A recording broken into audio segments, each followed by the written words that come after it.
So Senate Democrats very optimistic after what happened on Tuesday night as we look to the midterms next year. Democrats winning decisively in places like New Jersey and Virginia. Some new polls are out.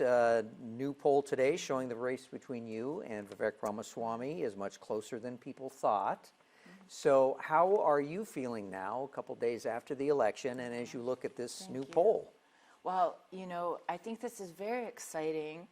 While I'm focused on Ohioans, it is wonderful to see what I'm hearing on the ground, which is people are longing for public servants again. I can't say this enough. I've been on the ground for almost 2 years now, listening deeply, going everywhere in the state. And when you talk with folks, what they're talking about is costs of everyday living. And there's no doubt about it. Everyone is feeling it. You know, it's groceries. We all feel it.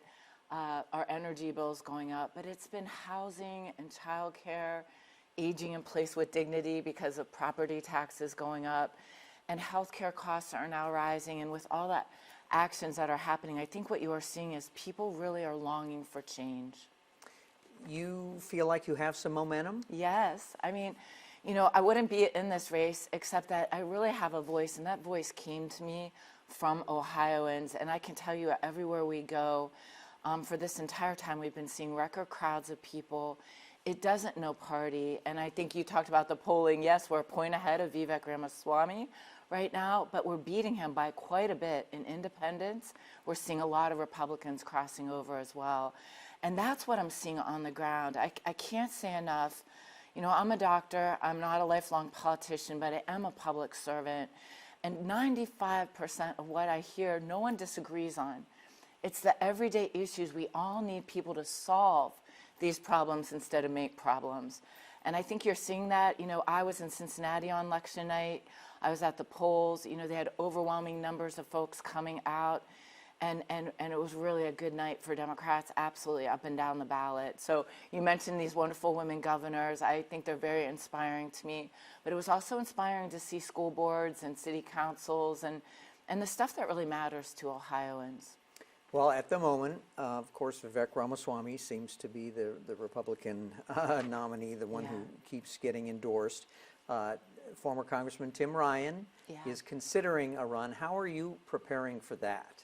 You know, I've been laser focused on Ohioans and listening and getting to know what they care about.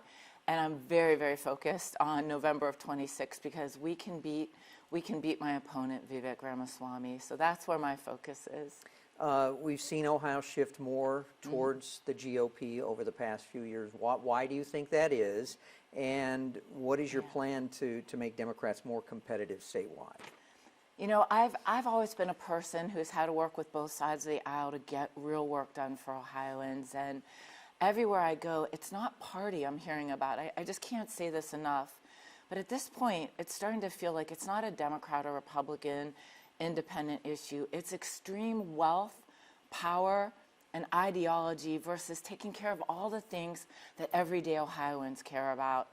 And that, I think that's why I can't say enough. People, and myself included, have longed to see good people who want to do this work. We know we're a heavily gerrymandered state.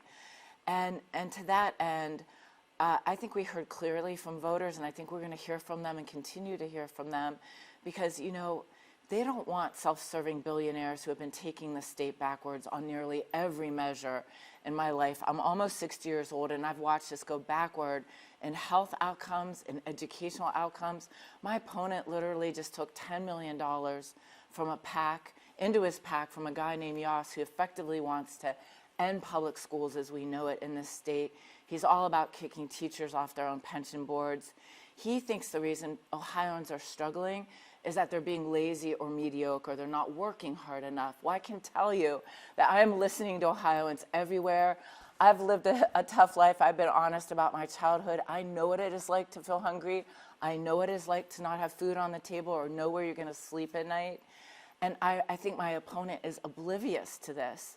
I think Ohioans know the difference of people who actually care and want to solve the problems of everyday life. You know, they're working very hard, but there is no breathing room right now.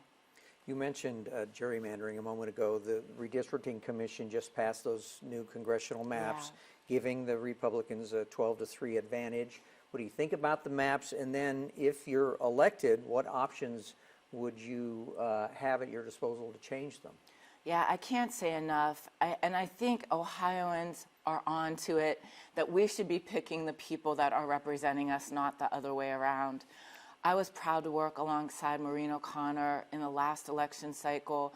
I worked with a bipartisan group of business leaders who equally, 80-some% of Ohioans, they want gerrymandering to end. But we know that the ballot language was lawlessly written. And I can tell you, I can promise you as governor, first thing, I think we should go after it in 27 again. But as governor, I will be part of the process in 30, and gerrymandering ends. We need good people. It's not about party. We need public servants again who solve problems instead of making them. And I think Ohioans are ready for a change. You're coming across very forcefully here. Some have questioned whether you're tough enough to be governor. Thank you. What do you say about that? Yeah, Kurt, thank you for asking that. You know, I can't say enough. If people know my story growing up in Youngstown, I'm a pretty scrappy kid. I got through a lot of abuse and neglect, frequent flyer in children's services. I lived in a tent in the winter as a kid. You know, but I was lucky, thanks to the goodness of strangers, being removed from that situation, working hard. You know, I had a much better life. I got in med school right out of high school. But I was haunted by the kids I left behind who are just as smart and doing everything, but our lives just went completely different ways. No one in this state is ever going to be invisible to me.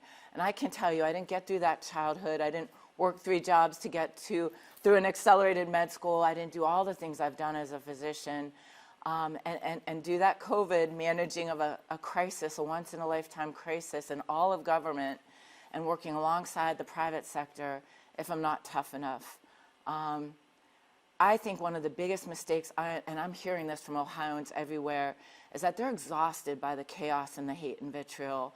And I think it's a big mistake to see kindness as weakness. Kindness is a fierce commitment to seeing the humanity in one another.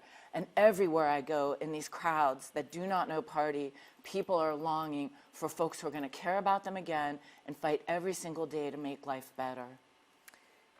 Give us the top 3 things you would do if elected governor. You know, they often tell you to run on 3 things when you're running for office, but the truth is, and working alongside a couple governors now, I can tell you, a governor solves another issue every hour, but costs are going to be top of mind. There are so many things a governor can do. Where in crisis now, there are parts of our state you have to go an hour and 15 minutes to deliver a baby or have your kid's cavity filled. That's not okay. These attacks of Medicaid are hurting our hospitals, our nursing homes, our disability services. This will be top of mind. Our schools are top of mind. You know, having a much more diversified economic development plan. I'm really getting a lot of information out on the ground as I'm talking to businesses and economic development leaders. But I think we can actually dream of great things again in Ohio. For instance, I think we could be the largest integrated park system in this country.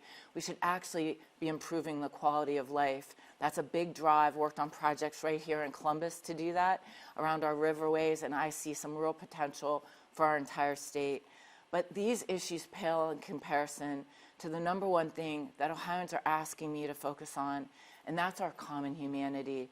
It's time for the chaos, the vitriol, that game to end. We need good people back in the doors of the Statehouse and in this government to help turn this state around, and I'm honored and privileged to be in this fight. And anything you want to say that I didn't ask you? No, I can't say enough what a privilege it has been to serve. I'm almost 60 years old. My whole life has been doing this work. I think people can see from my track record that I've worked tirelessly on humanitarian issues my whole life. I've lived these things, and I can't say enough. No one is invisible to me.